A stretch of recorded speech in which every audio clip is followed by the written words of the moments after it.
नमो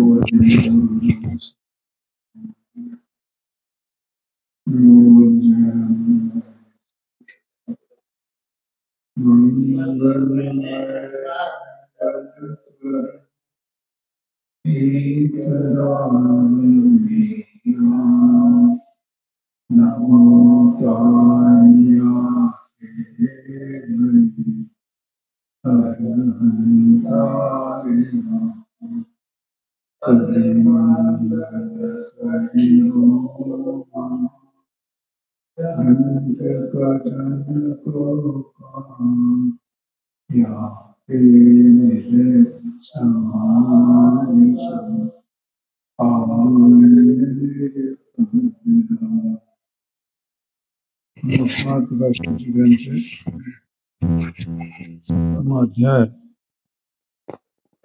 और उभयाभासी मिथ्या दृष्टि का प्रकरण स्वाध्याय में चल रहा है। यहाँ पंडित जी से फरमाते हैं कि ये उभयाभासी ऐसा भी मानता है कि आत्मा जो वस्तु है वो इसमें से ऐसी है और इसमें से ऐसा है, ऐसा मानता है। निश्चय में से तो आत्मा ऐसा है और व्यवहार में से ऐसा है। कैसे? उदाहरण के लिए तो उन्होंने बोला कि ऐसा मानता है कि एक आत्मा निश्चय से तो सिद्ध समान शुद्ध है, सिद्ध समान केवल ज्ञान आदि सहित है, द्रव्य कर्म नो कर्म भाव कर्म से रहित है, ऐसा मानता है। रागादि भाव रहित है, ऐसा मानता है। और व्यवहार में से ऐसा मानता है कि ये संसारी है, मत ज्ञान आदि सहित है, द्रव्य कर्म नो कर्म भाव कर्म सहित है, ऐसा मानता है। निश्चय व्यवहार को उस प्रकार से मानता। समझ में आया ना? तो पंडित जी साहब ने कहा कि भैया वस्तु तो एक ही है और वो उसमें इस प्रकार से ऐसा नहीं हो सकता कि एक नए से जिन भावों का अभाव है और दूसरे नए से उन्हीं भावों का सद्भाव है। ऐसा थोड़ी होता है। नए का स्वरूप ऐसा नहीं होता है। अपन नए का स्वरूप याद करो तो नए का स्वरूप कैसा हो? नए का स्वरूप तो ये होता है कि जो द्रव्य की परिणति है उस परिणति को उसी द्रव्य की कहना, इसका नाम तो निश्चय है। और उस द्रव्य की परिणति को किसी अपेक्षा से अन्य द्रव्य से संबंधित करके कहना, अन्य द्रव्य की कहना, इसका नाम व्यवहार है। लेकिन ऐसा तो निश्चय व्यवहार का स्वरूप नहीं है कि इसने से वो वस्तु ऐसी है और दूसरे ने से वो वस्तु ऐसी है। जिन भावों का सद्भाव है उन्हीं भावों को दूसरे ने से अभाव मान लो। लेकिन वो तो जैसे संसारी जीव है तो इन भावों के सद्भाव सहित ही है ना, वो द्रव्य कर्म नो कर्म भाव कर्म सहित ही है ना वो है। और मत ज्ञान इत्यादि जो परोक्ष ज्ञान है उनसे सहित ही है ना वो। तो ऐसे ही रहेगा ना वो तो। अब वो निश्चय में से उसमें से वो कैसे हट जाएगा, उससे रहित कैसे हो जाएगा? और इसमें व्यवहार में कैसे लगेगा? तो व्यवहार में से उनसे सहित है। तो व्यवहार से वो सहित है क्या? वो तो सहित पहले से ही है। वो तो है ही ना सहित। हाँ, तो फिर कैसे लगेगा? तो फिर भैया देखो ऐसा है, उन्हीं साहब ने ऐसा बताया कि ये जो सिद्ध भगवान की और संसारी जीव की जो तुलना की जाती है वो तो जीवत्व की अपेक्षा की जाती है। जीवत्व माने चैतन्य स्वभाव, उसका नाम जीवत्व है। जीव एक द्रव्य है ना, जीव तो उस जीव का जीव द्रव्यपना कैसा है, क्योंकि अन्य द्रव्य भी है ना, तो अन्य द्रव्यों से भिन्न है क्या नहीं वो जीव द्रव्य, भिन्न है ना। उद्गल धर्म अधर्म आकाश काल इनसे भिन्न है, और इनसे भिन्न जो है वो जीव द्रव्य है। तो वो जो जीव द्रव्य है, तो उसका उस जीव द्रव्य का जीव द्रव्यपना कैसा है, इसका मतलब वो जीवत्वपना कैसा है, तो वो चैतन्य स्वभावी है, इसलिए चैतन्यता उसका जीवत्व है। क्या है? चैतन्यता उसका जीवत्व है, ठीक है। और सिद्ध भगवान में भी वो जीवत्व है, चैतन्यता है, और संसारी में भी वो चैतन्यता है? इसलिए उनमें समानता कही जाती है। लेकिन वे केवल ज्ञानी है, तो ये अभी संसारी ये केवल ज्ञानी हो गया क्या? वे सिद्ध है, तो ये अभी निश्चय से सिद्ध हो गया क्या? ऐसा नहीं है। पहले समानता की बात कही, ठीक है। फिर दूसरी बात कही कि देखो भैया ऐसा है, ये संसारी है, तो इसके अभी क्या है, कौन सा ज्ञान है इसके? मत ज्ञान है। और सिद्धों के कौन सा है? केवल ज्ञान है। तो सिद्धों के निश्चय से केवल ज्ञान नहीं है, और इसके निश्चय से मत ज्ञान नहीं है, क्योंकि मत ज्ञान इसका अपना स्वयं का ही भाव है भाई। तो वो व्यवहार से कैसे हो जाएगा इसमें? ये अलग बात है कि वर्तमान में ये मत ज्ञानी होते हुए भी इसमें केवल ज्ञान की शक्ति है, आगे ये केवल ज्ञानी हो सकता है, ऐसी शक्ति है केवल ज्ञान की, ये अलग बात है। क्योंकि हर आत्मा का, हर जीव का स्वभाव केवल ज्ञान है, क्योंकि अगर वो स्वभाव उसका नहीं हो तो वो पर्याय में प्रकट कैसे हो, केवल ज्ञान रूप से कैसे करता है? जो वस्तु का स्वभाव है वही तो परिणमता है ना उसको। क्या कहा? वस्तु में जो स्वभाव है वही तो प्रकट होगा। कोई केवल ज्ञान ऐसा तो नहीं बाहर से कोई किसी ने दूसरे ने उसमें डाल दिया, ले भैया या भगवान ने कह दिया ले थोड़ा तो केवल ज्ञान तू भी ले ले, थोड़ा तो अतीन्द्रिय सुख तू भी ले ले, ऐसा है क्या? इसका स्वभाव है केवल ज्ञान, अनंत ज्ञान, अनंत दर्शन, अनंत सुख, अनंत वीर, इसका अभी स्वभाव है वो है। तो उस स्वभाव का अभी उसकी व्यक्तता नहीं है। क्यों नहीं है? क्योंकि कर्मों का उदय उसके कारण से उसकी व्यक्तता नहीं है, ठीक है। और इसको अज्ञान है, इसने सच्चा मार्ग भी अपनाया नहीं है। इस सच्चे मार्ग को अपना अपने स्वरूप का अवलंबन करे तो इसका वो धीरे धीरे वो जो केवल ज्ञान है इसका अनंत चतुष्टय वो प्रकट हो जाएगा। लेकिन अनंत चतुष्टय का स्वभाव अभी पड़ा हुआ है, शक्ति रूप से है, लेकिन वर्तमान अवस्था मत ज्ञान की है, ठीक है। अच्छा, ये हो गए। तो मत ज्ञान निश्चय से इसका मत ज्ञान है। अब ये जो मत ज्ञान है, ये मत ज्ञानावरणी कर्म का नाम का एक कर्म है, उसका क्षोभ सम इसमें निमित्त है। इसलिए ऐसा कहना कि ये मत ज्ञानावरणी कर्म के क्षोभ सम से होता है, इसका नाम व्यवहार है। क्योंकि वो तो पुद्गल का है परिणाम, लेकिन मत ज्ञान तो इसी का है। ये स्वयं ही परिणाम है, इसलिए ये निश्चय है। यही तो अपन ने पढ़ा था ना कि द्रव्य की जो परिणति है, उस परिणति को उसी द्रव्य की कहना, इसका नाम तो निश्चय है। तो इस जीव की वर्तमान में मत ज्ञान रूप परिणति है, तो इसकी स्वयं की है ना, किसी से उत्पन्न तो नहीं हुई ना, इसलिए निश्चय से ऐसी की है ना। तो निश्चय से इसी का कहा गया उसे। और उसी मत ज्ञान परिणति को व्यवहार से क्या कहा कि मत ज्ञानावरणी कर्म के क्षोभ से होती है, क्यों वो निमित्त है उसमें, इसका नाम व्यवहार है। और परिणति एक ही है ना, मत ज्ञान भाव तो एक ही है। उस भाव को उसी का कहना और उस भाव को दूसरे का कहना, दूसरे से कहना, दूसरे के कारण से बताना है?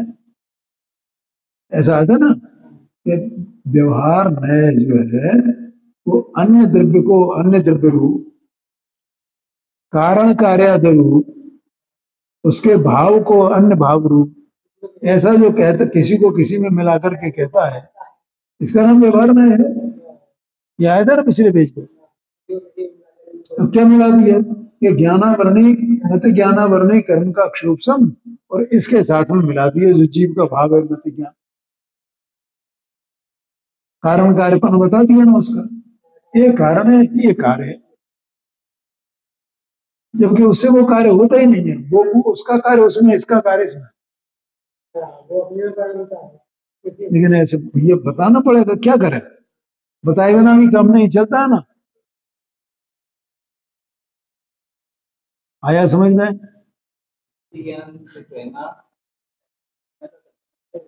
है जी।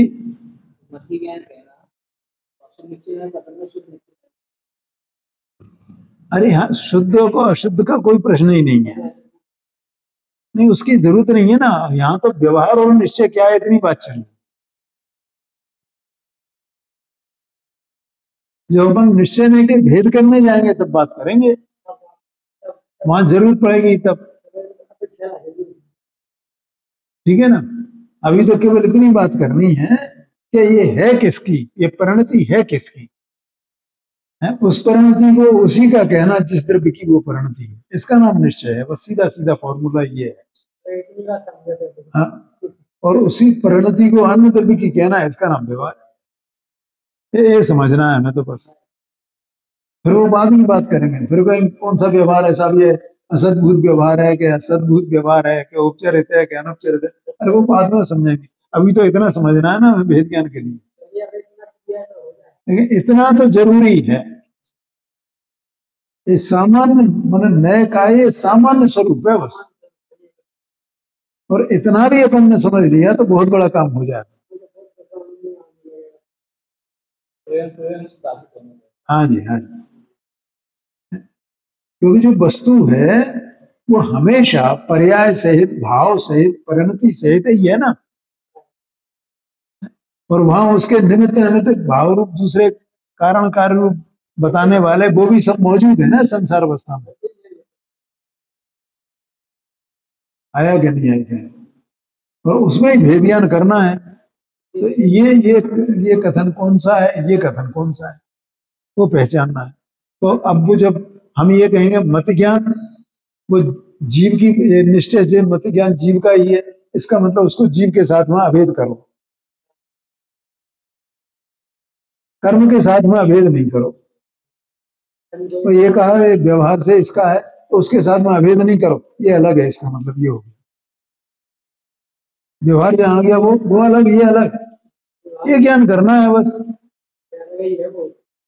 अब जब उससे अलग है तो मुझसे अलग नहीं है, मुझसे अभिन्न है, उससे भिन्न है, मुझसे अभिन्न है, ऐसा व्यवहार कर जान लेना चाहिए अपने व्यवहार से।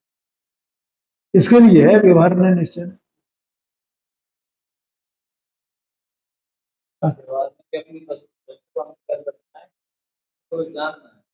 अरे तो एक प्रयोजन तो ये ना, व्यवहार में निश्चय न का प्रतिपादन करने वाला है ना। तभी तो उसको कहा जा रहा है कि व्यवहार में निश्चय न का प्रतिपादन करने वाला है। तो अब उसी में से तो अपन निश्चय को पकड़ लेंगे। ये व्यवहार में कह रहा ना, ये मत ज्ञान वर्णे कर्म का क्षोभ सम, उससे ये मत ज्ञान उत्पन्न होता है। अब क्या करो, इसको उधर छोड़ दो, मत ज्ञान ही अपना है बस।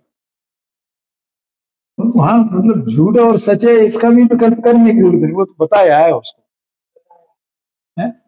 उससे हटा करके अपने में शामिल कर लो उसको। ये मेरा भाव है बस, इसका भाव नहीं है, इससे उत्पन्न हुआ भाव नहीं है, मुझसे उत्पन्न हुआ भाव। जहां जहां व्यवहार का कथन है वहां वहां ये करना है।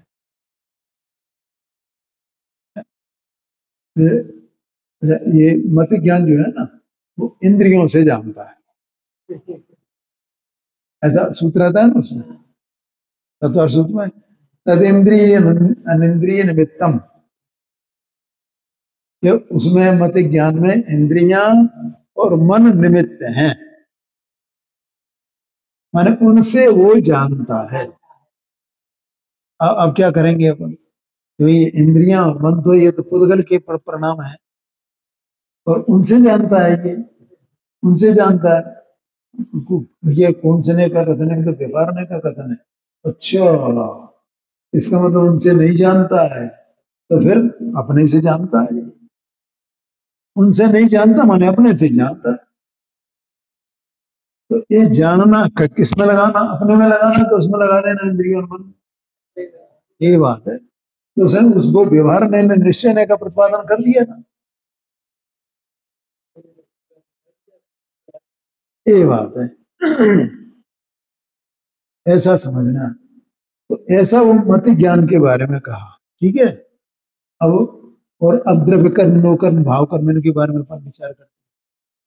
तो द्रव्य कर्म और नो कर्म ये तो पुद्गल के ही हैं, जीव के हैं नहीं, जीव का भाव नहीं है। द्रव्य कर्म और नो कर्म, नो कर्म माने ये देह मन वाणी सब, ये श्वासोच्छ्वास ये सब चल रहा है। क्या ओम प्रकाश सिंह, शरीर की जितनी क्रिया चल रही है ना, कार्य चल रहा है, तो शरीर के ही आश्रय चल रहा है, इसका नाम नो कर्म है। और द्रव्य कर्म माने, बोलो ओम प्रकाश सिंह, द्रव्य कर्म किसको कहते हैं? द्रव्य कर्म किसको कहते हैं बताओ? ज्ञानावरणी, दर्शनावरणी, मोहनी, अंतराय, वेदनी, आयु, नाम, भूत, ये 8 प्रकार के जो कर्म है ना, ये द्रव्य कर्म कहलाते हैं। और ये शरीर मन वाणी ये नो कर्म कहलाते हैं। और ये सब के सब जहां हैं, एक पुद्गल में है, दूसरा जहां है वहीं वहीं आत्मा के प्रदेश, बिल्कुल इसी आकार में, शरीर के आकार में है। शरीर का आकार कैसा है? ये अंदर के जितने अपने ऑर्गन्स हैं, ये लंग्स है, लीवर है, आते हैं, छोटी आते हैं, बड़ी आते हैं, किडनी फलाना ये वो सब इधर ही है, हड्डियां वगैरह ये सब, इन हड्डियों में भी बीच में आत्मा के प्रदेश हैं। क्या कहा?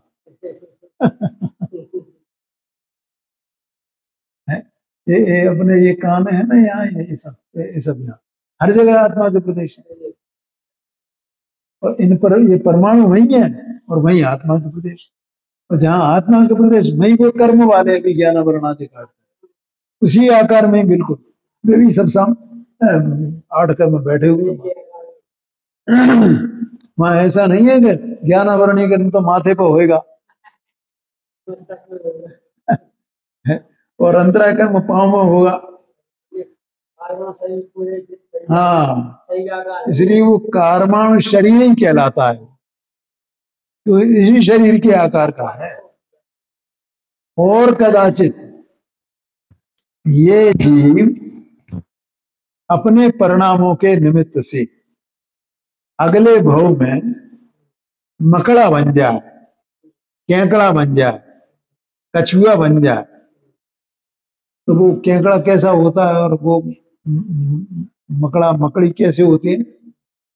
देखें कितने पे उनके टांगे कैसी होती हैं, कितनी मोटी होती हैं, कितनी मोटी होती हैं।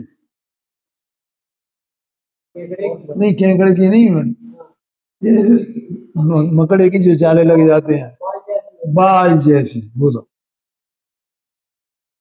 उस बाल जैसे वो जिसको पांव है ना, वही उसके वे कारमान बरगड़ाए हैं, और ये अभी इसके साथ में जो बनी हुई है ना, वे उसमें जाने वाली हैं इसके साथ में। ये शरीर तो छूट जाएगा, ये औतारिक शरीर, लेकिन कारमान शरीर साथ में जाएगा। और ये मकड़ा बन गया तो वो उसमें भी वो उसी आकार, वहीं वो उसी उन्हीं प्रदेशों में है। वो इतना ज्ञाना कारमान शरीर वहां उतना वैसा का वैसा, जितने कर्म भी बंधे हैं।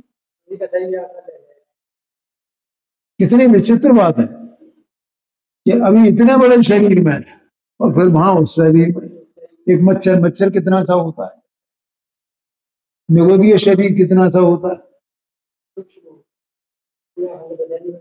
निगोदीय जी। ऐसे वो 8 कर्म के साथ रहता है, आत्मा के प्रदेशों के साथ में वे 8 कर्म रहते हैं। ये समझ लो। तो यहाँ तो मुझे ये बताना है, असल में जो चर्चा चल रही है कि द्रव्य कर्म, नो कर्म, द्रव्य कर्म और नो कर्म माने ये शरीर। थोड़ा सा विचार किया करो, ये शरीर है ना पूरा अपना, देह मन वाणी ये सब चल रहा है नहीं चल रहा? देह की क्रिया चल रही है ना, ये जितने हाथ पैर चल रहे हैं क्यों प्रकाश? हाँ, आपकी भी गर्दन हिल रही है ना। हाँ, तो किसका कार्य चल रहा है? ये नो कर्म का कार्य चल रहा है, ये सब नो कर्म। और ये पुद्गल है, पुद्गल का कार्य है। पुद्गल, उसमें ऐसी योग्यता है, उसमें क्रियावती नाम की शक्ति है। उस क्रियावती नाम की शक्ति से ये सब हाथ पैर आंखें वाखें मटक रही हैं, ये हाथ पैर चलते हैं, उससे चलते हैं, तो उनकी स्वतंत्र है, जीव नहीं करता है। जीव वहां मौजूद है, जीव के प्रदेशों में परस्पंदन होता है, कंपन होता है, लेकिन वो उससे नहीं होता है। जीव के प्रदेशों का वैसा स्वभाव है, इसलिए वो होता है। आया समझ में? यहां तो ये बताना है कि वे पुद्गल के हैं, जीव के हैं ही नहीं। भले ही साथ में रहें तो क्या होगा, इसलिए जीव से भिन्न है। कौन कौन से? 3 बोले ना, द्रव्य कर्म, नो कर्म, भाव कर्म। तो ये तो जीव से भिन्न है, ठीक है। ये तो एक बात हुई। दूसरी बात, ये भले ही जीव से भिन्न है, लेकिन तो भी जीव के साथ इनका निमित्त नैमित्तिक भाव है, कारण कार्यपना है, ठीक है भिन्न, लेकिन कारण कार्यपना है। अभी बता दिया ना मैंने, कारण कार्यपना नहीं बताया? क्या बताया? देखो कैसे कारण कार्यपना है कि ये जीव यहाँ अंदर में विद्यमान है, जब तक ये विद्यमान रहेगा तब तक इस शरीर की नाड़ी चलती रहेगी, धड़कन चलती रहेगी, श्वास आती जाती रहेगी, है निमित्त नैमित्तिक भाव, कारण कार्यपना क्या नहीं? इसको भूख प्यास है, आहार निहार ये सब चलते रहेंगे, और ये निकल जाए तो और रहेगा नहीं रहेगा। तो ये निमित्त नैमित्तिक भाव है। ये वाणी निकल रही है तो कब तक निकल रही है, और ये निकल जाए जीव तो निकलेगी, ये निमित्त नैमित्तिक भाव है। लेकिन ये निमित्त नैमित्तिक भाव है, ये इस निमित्त नैमित्तिक भाव का नाम व्यवहार है। माने व्यवहार में से ये जीव इनका कर्ता कहा जाता है। ये जीव बोल रहा है, ये फलाना व्यक्ति बोल रहा है, नहीं ये पंडित बोल रहा है, समझ में आया ना? तो ऐसा निमित्त नैमित्तिक भाव है, तो और निश्चय से विभिन्न है, और व्यवहार से उनमें निमित्त नैमित्तिक भाव कारण कार्यपना है, ऐसा जानना चाहिए। तो देखो व्यवहार भी आ गया और निश्चय भी आ गया। अच्छा, अब क्या रह गया? भाव कर्म रह गया। तो अब देखो ये सब जीव के साथ में है ना, तो संसारी है ना, तो ये संसारी यहाँ क्या बताना चाहते हैं कि ये संसारी सिद्ध के समान हुआ क्या? क्यों क्यों नहीं हुआ? क्योंकि सिद्ध भगवान के द्रव्य कर्म नो कर्म है ही नहीं, और इसके तो संग में है ना, तो ये सिद्ध समान कैसे हो जाएगा? अथवा तो मान निश्चय से सिद्ध समान हो जाएगा यही आत्मा, और व्यवहार से इनसे रहित हो, व्यवहार से इनसे सहित हो जाएगा, और निश्चय से रहित हो जाएगा, ऐसा मान लिया जाए क्या? क्या कहा? ऐसा हो सकता है क्या? या नहीं, निश्चय से तो ये सिद्ध भगवान जैसे ही है, तो इसको इसमें शरीर छोड़ छाड़ करके इसे अलग बैठना हुआ, तब निश्चय से ऐसा होगा, तभी होगा ना, क्या अभी हो जाएगा? उनके द्रव्य कर्म नो कर्म है ही नहीं, और इसके तो द्रव्य कर्म नो कर्म है ना। भले ही दोनों की सत्ता न्यारी न्यारी है, क्योंकि ये पौद्गलिक है और ये चैतन्य वस्तु है, एक बात। दूसरी बात, इनके कारण कार्यपना भी है कि नहीं? अब वहां तो है ही नहीं, वहां कारण कार्यपना भी नहीं है, तो निश्चय से भी ये सिद्ध भगवान के समान कैसे हो जाएगा भाई?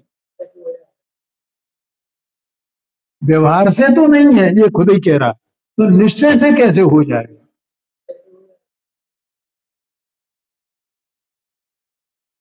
समझ में आया? निश्चय से कहना माने का मतलब ये है कि वो निश्चय का अर्थ यहाँ बता दिया, तो वो जीवत्व की अपेक्षा, चैतन्य स्वभाव की अपेक्षा, जो निगूढ़ में सोई मुझ में सोई मोक्ष में। आया समझ में? तो मैंने कल बताया, परसों बताया था ना, एक एक भाव को ले रहे हैं ना अपन, जैसे केवल ज्ञान और मत ज्ञान को लिया, और इसको लिया द्रव्य कर्म नो कर्म को ले लिया, अब भाव कर्म को लेते हैं। अच्छा, भाव कर्म किसका भाव है? ये यहाँ पर देखो, ये जीव है ना अंदर में वस्तु, और इसके साथ में द्रव्य कर्म और नो कर्म, ठीक है ना? तो द्रव्य कर्म, नो कर्म, और तीसरा भाव कर्म। तो इनमें से जो भाव कर्म है वो किसका भाव है? नो कर्म का भाव है, या द्रव्य कर्म का भाव है, या जीव का भाव है? जीव का भाव है, तो निश्चय से जीव का ही हुआ ना है। द्रव्य की जो परिणति उसी द्रव्य की कही जाए, उसका नाम निश्चय में है, तो निश्चय से इसी का भाव हुआ ना वो। आया कि नहीं आया ध्यान में? तो निश्चय से इसी का है, लेकिन जो वो भाव कर्म होता है तो उसमें मोहनी कर्म का उदय निमित्त होता है, जैसे मत ज्ञान में बताया, मत ज्ञान आवरण कर्म का अक्षर निमित्त, ऐसे भाव कर्म हुआ तो मोहनी कर्म का निमित्त है, उसके उदय से होता है, तो उसके उदय से होता है ऐसा कहना, ये कौन से ने का? ये व्यवहार ने का कथन है, और उसके उदय से नहीं होता, जीव का ही भाव है वो, ये कौन से ने का कथन है? ये निश्चय ने का कथन है। तो इस प्रकार से जो एक वस्तु में जो जो भाव हैं, उन भावों की अपेक्षा से निश्चय ने, व्यवहार ने लागू किया जाता है।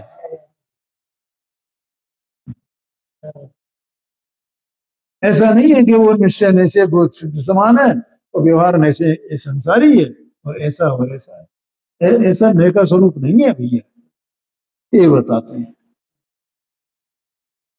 आगे समझ में? ये जो पैरा है ना, ये अपन ने अभी पढ़ा था, वो यही है।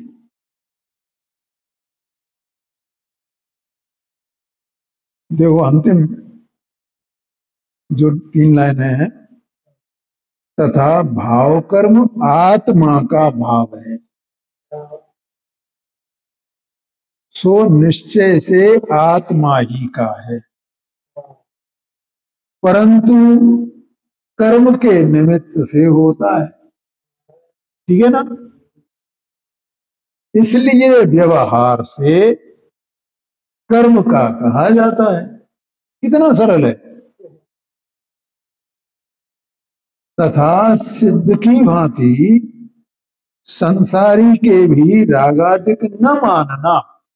संसारी है तो रागादिक होंगे ही ना। रागादिक माने भाव कर्म। भाव कर्म को नहीं मानना। ये सिद्ध के भाव कर्म नहीं है तो संसारी के भी भाव कर्म नहीं है। रागादिक माने यहाँ पे क्या है, भाव कर्म। भाव कर्म को ही रागादिक कहते हैं, रागादिक को ही भाव कर्म कहते हैं। उन्हें कर्म ही का मानना, एकांत से ऐसा माना कि नहीं, ये तो कर्म के ही है, ये तो कर्म के ही है। वो भाव किसका है? जीव का भाव है? और उन्हें कर्म का ही माना, ये तो सब कर्म के ही है।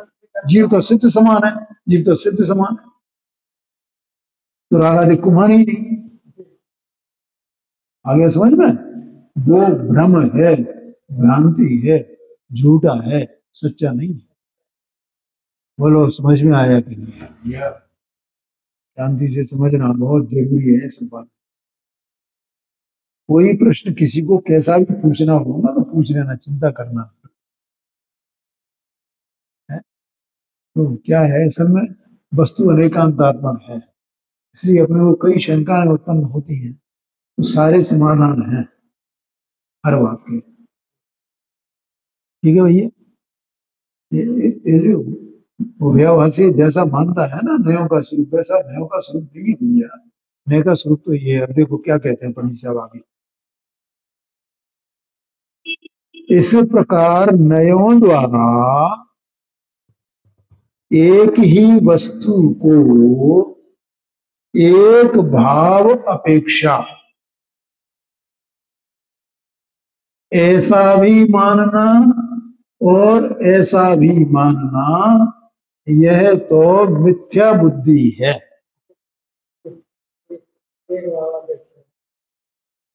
आ गया समझ में? आत्म जीव को पकड़ लिया बस। और इस सिद्ध समान ये मतलब इस सिद्ध भगवान का स्वरूप एक पकड़ लिया इधर।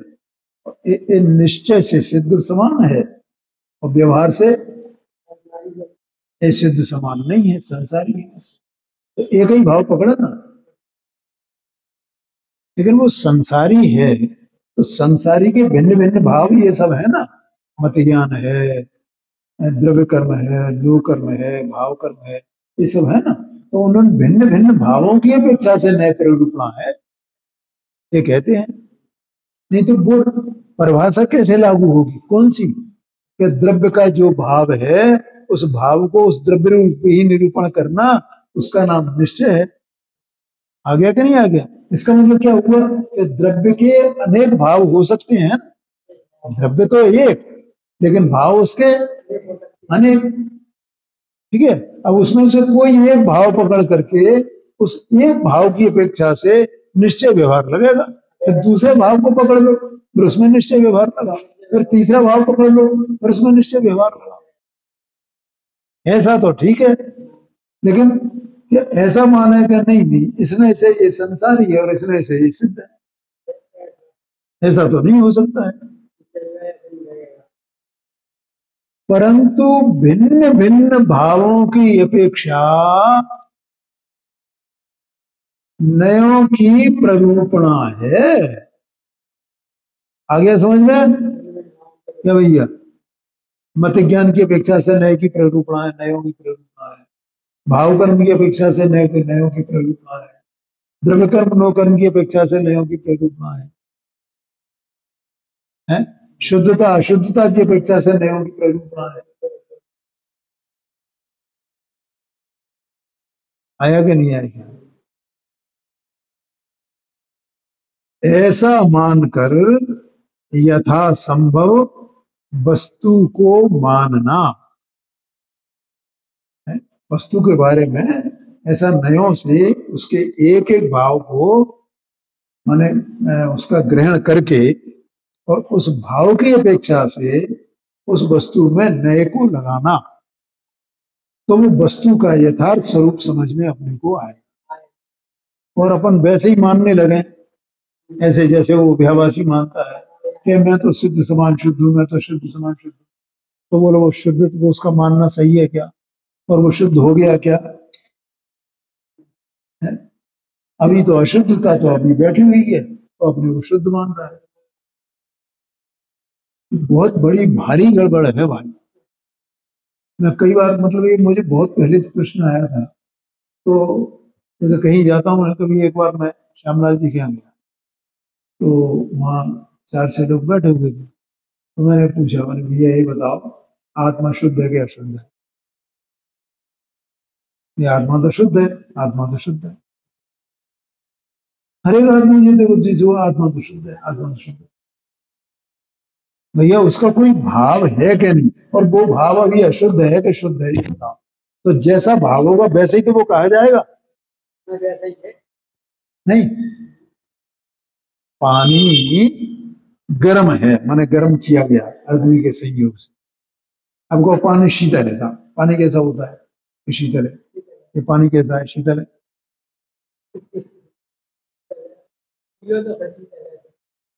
शीतल कह दिया जाएगा। उसका भाव होगा ना कोई कोई। मान लो वो मैला है, गंदा है पानी, तो कोई पानी तो स्वच्छ ही होता है, पानी तो स्वच्छ ही होता है, स्वच्छ होता है। ये कैसा है भी? मलिन है क्या स्वच्छ है? तो पानी है क्या नहीं है?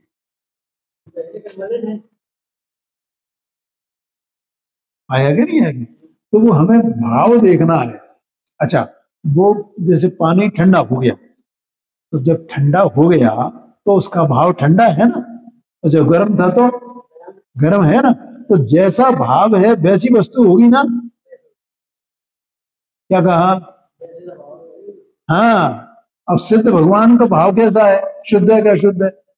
शुद्ध है, तो वे शुद्ध है। और अपना जो संसारी है, अपना भाव कैसा है? शुद्ध है क्या शुद्ध है? अशुद्ध है, तो अपन अशुद्ध है।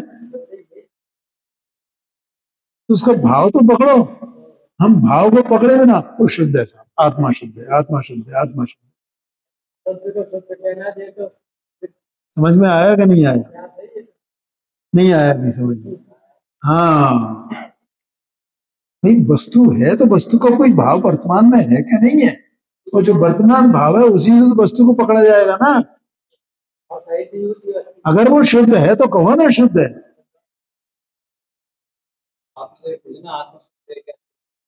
हाँ है नहीं? हाँ, कौन सी आत्मा? हम तो वो पूछ है ना कि कौन सी आत्मा का पूछा है। हमने तो ये पूछा कि तुम आत्मा हो क्या नहीं हो, और तुम शुद्ध हो क्या शुद्ध हो। हमारा आशय तो यही था ना, तुम आत्मा हो क्या नहीं। अब हम तुमसे ही पूछे, बताओ आत्मा शुद्ध है क्या शुद्ध है, तो तुम आत्मा हो क्या नहीं। तो अपने भाव का विचार करना चाहिए। जो भाव है बस उस रूप ही वो वस्तु है। सीधा बिल्कुल फॉर्मूला है, पक्का पकड़ दो। क्या कहा? वस्तु है, उसका जो भाव है, वो भाव से वो वस्तु अभेद है, और जो भाव है वो वस्तु है, उसी भाव वाली वस्तु है। सीधा ये है तो भाई। अब क्या हो गया कि अगर आत्मा का भाव शुद्ध है तो आत्मा शुद्ध है, और आत्मा का भाव अशुद्ध है तो आत्मा शुद्ध है। अब अपनी तरफ देख लो कि मेरा भाव शुद्ध है क्या अशुद्ध है। और ऐसा में नहीं समझना नहीं, हमारे तो भाव शुद्ध है, हमारे तो भाव शुद्ध है। ऐसे भी मूर्ख हैं।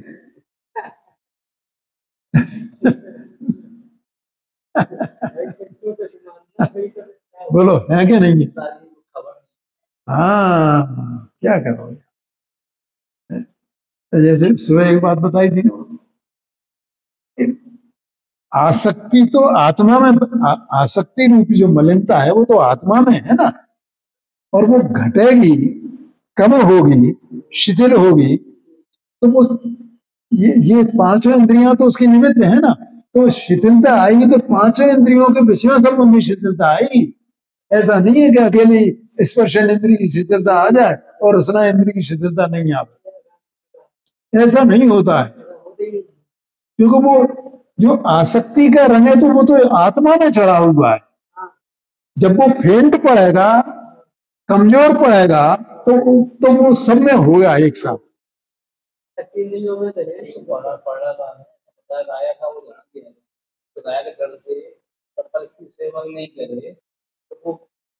हाँ, ये बात इसी में तो आई है सूक्ष्म प्रकाश, बहुत बढ़िया, बिल्कुल।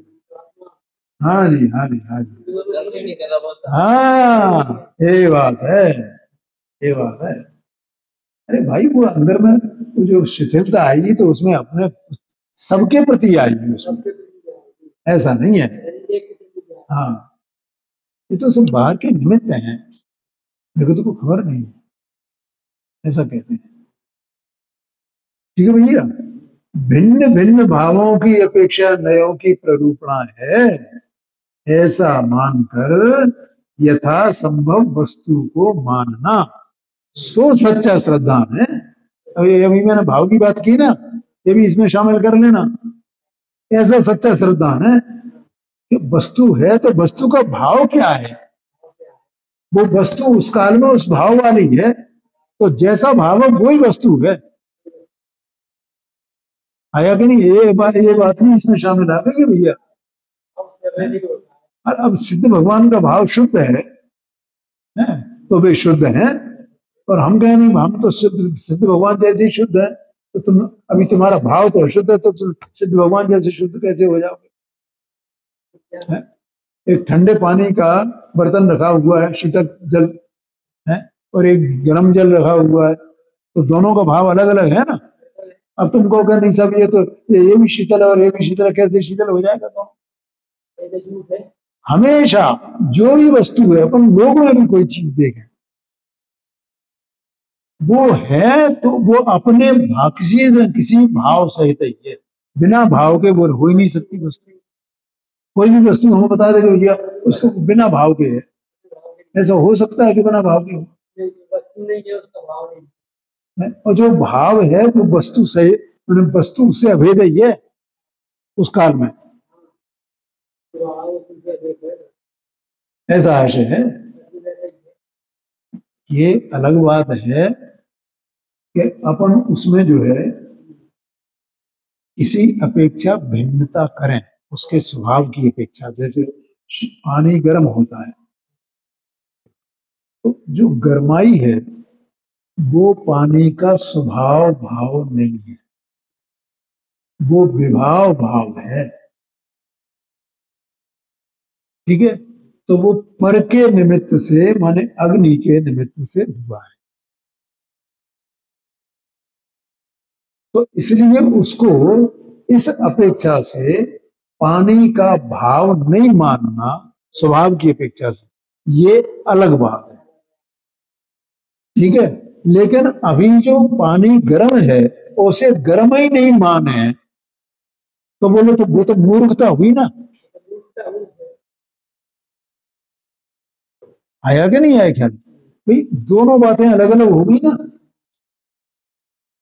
ये पानी का स्वभाव नहीं है, पानी का विभाव भाव है ये, ऐसा जानना ये अलग बात। ठीक है, और उसको पानी का माने भाव ही नहीं मानना, ये अलग बात। ये दोनों बातें अलग अलग हुई ना। उसको पानी का विभाव भाव मानना ये तो ठीक है, लेकिन उस काल में उस भाव को, गर्माई को, गर्म पानी को गर्म ही नहीं मानना, ये बिल्कुल विपरीतता है, ऐसा आशय है। इसलिए मिथ्या दृष्टि अनेकांत रूप वस्तु को मानता है। अनेकांत रूप माना ना उसने, लेकिन वो अनेकांत रूप उसका मानना सच्चा है वो झूठा है। कैसा अनेकांत माना उसने? क्या निश्चय से सिद्ध समान है, व्यवहार से संसारी है, ऐसा माना। ऐसा अनेकांत रूप तो माना, लेकिन वो झूठा माना है उसने। परंतु यथार्थ भाव को पहचान करके नहीं मान सकता, ऐसा जानना। इसलिए वास्तव में उसने वस्तु को अनेकांत स्वरूप माना ही नहीं है, ऐसा आशय है। आगे की चर्चा करते हैं।